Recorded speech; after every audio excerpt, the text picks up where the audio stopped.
让他立吧。一名老道低声道了句，众老道目中多是悲愤。那名中年道者浑身颤抖了几下，突然扭头对着灵山方向跪下，瞬间是声泪俱下。教主，教主啊！弟子所作所为，为灵山抹黑，有辱教主尊严呐！与此同时，灵山的某个角落，地藏正对盘坐在树荫下的老道低声说着什么。此刻那替罪羊就是由这老道控制，似乎也是存在某种默契。大法师袖口中，李长寿凭指道人传声提醒，大法师身周立刻泛起了一缕玄妙晦涩的阴阳道韵。相隔数百里，间隔一座大阵，这二人再次过招。却说那老道得了地藏指点，控制着那已经被摄魂的中年道者，转身对着灵山叩首，喊出那一声教主。随之这中年道者就站起身来，转身面对着道门众高手，目中满是悲愤。赵公明欺我在先，那谣言虽是贫道所致，却只是为了逞一时口快，何以惊动道门如此大张旗鼓来犯呢？尔等不过是借题发挥，打压我西方教，扬你们道门声威，何其荒谬！好，今日贫道便成全了你们道门威名，看你如何偿我西方这般因果。言罢，此人浑身气息暴涌，体内金光闪烁，周遭灵气急速汇聚，竟然是要直接自爆。但是他身周光芒刚起，自爆还未触及元神，一只大手凭空出现，摁在了他的肩头，瞬间封了他浑身的仙力。双方众仙也是一愣，顺着那只手掌看去，只是见到一截手臂，一张旋转的太极图。灵山一方的3名老道立刻出手，但是他们刚有动作，那手臂已经是拽着这名中年道者遁入太极图中。电光火石之间，这中年道者凭空出现在了赵公明身前，被5颗定海神珠镇压道躯神魂。这变故发生的太快，谁都没想到大法师竟能如此轻描淡写，当着西方教众高手的面，直接将关键人物随手抓了回来。灵山众老道作势前冲，道门众仙齐齐向前，威压更重，让这些老道一时不敢向前。就听大法师悠然道：话还没说清楚，何必着急自尽？且将此事前因后果，你如何散播的谣言详细说来，再供出有无同谋者，我道门自会对你施以惩戒。你是否要自尽，是你自身抉择，与我道门有何因果？那中年道者双眼一瞪，眼底满是悲愤。有灵山老道出声骂道：此乃犀牛贺州，我家教主驾前，你们道门弟子直接出手拿我西方之人，可有将圣人面皮看在眼中啊？道友莫要乱说什么圣人面皮。多宝道人淡然道：你我尽是圣人老爷的弟子，自家老爷的面皮该由我们这些做弟子的来维护，而不是背后里暗行龌龊，自毁根基。如今无计可施了，又将圣人老爷的面皮拿出来做自己的护身宝物，如此到底是我们在落圣人的面皮，还是你将你家圣人老爷的面皮扯下来扔到了我等面前？那老道面色涨红，道友强词夺理的修为，当真是厉害无比。广成子开口道：若按道友你所言，那这次西方造谣生事，污蔑道门截教，岂不是也在拉我通天师叔的面皮？不过一则谣言，可以扯到圣人面皮。又有一灵山老道挺身而出：今日之事，其实不过是二人之私怨。道门与我西方教都是圣人老爷所立，大家何必闹得如此僵硬？倒不如让赵公明道友自行决断。太乙真人悠然道：西方还真是厉害，我们讲道理，你们就说面皮；我们说面皮，你们又开始讲感情，好话都被你们西方教说了，合着便是我道门今日恃强凌弱了呗？贫道并未有这般意思，但道友如此说，没错。太乙真人缓缓点了点头，打断了这老道的话语，淡定地道了一句：今天我们过来就是捏你们这些软柿子，不服就打，服就憋着。李长寿听到这儿也是差点笑出声来，这太乙真人倒是个有趣之人。双方话语交锋间，西方已经是招架不住，这让李长寿也是颇为感慨。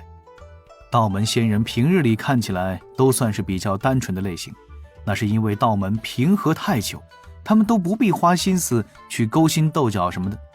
今日稍微展露些许言语讥讽，方显三教仙人之本色。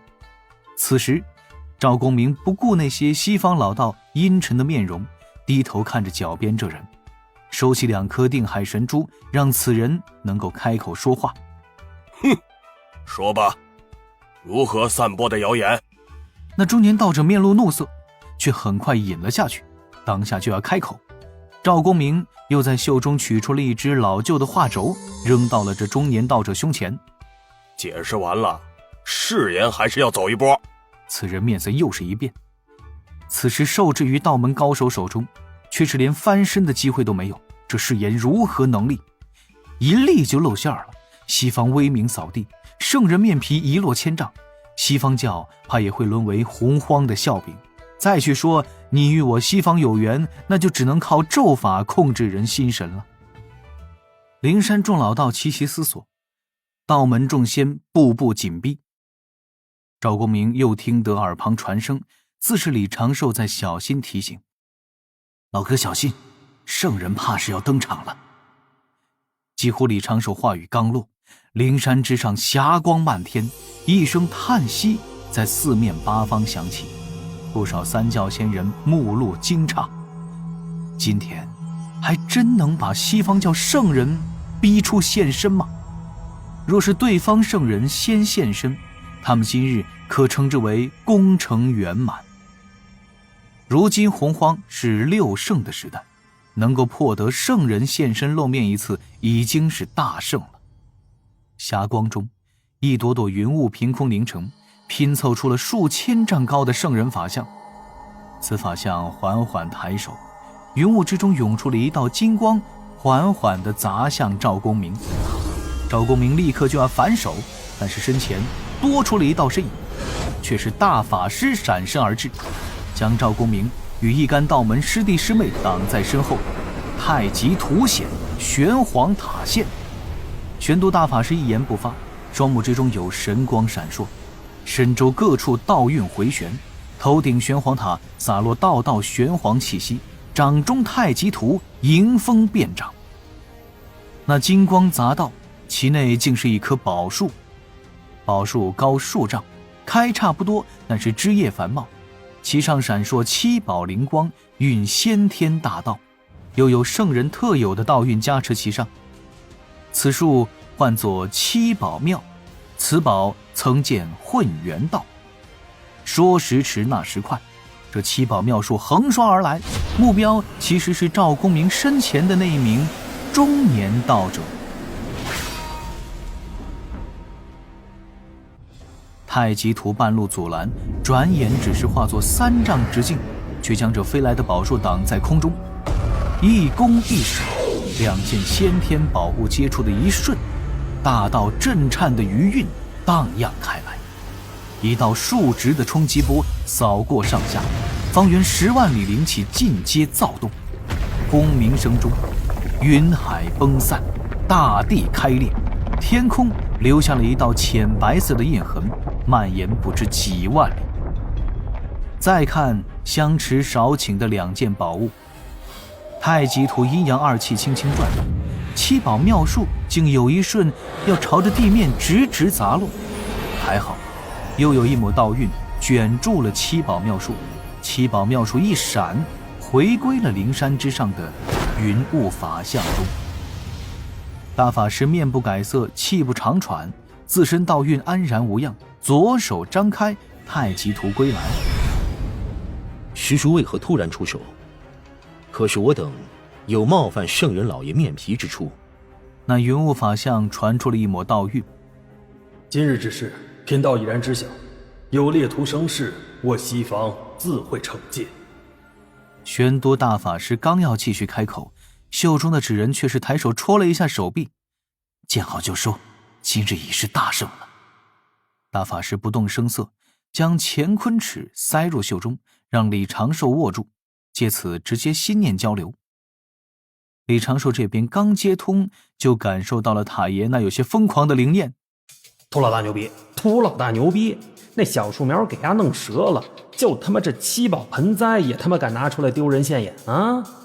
然后就听到了那一缕有些清高、难以区分男女的灵念。小徒弟来了，注意些，你也算前辈了。太爷顿时安静了下来，一如岁月静好的美塔子。说正事啊，大法师问接下来该如何处置，他想要奚落西方教几句。准提圣人已经是现身2次，有着上次的经验，如果己方太软，只会憋一肚子窝囊气。李长寿早就有应对，借着诸众宝遮眼，逐字逐句心念传声。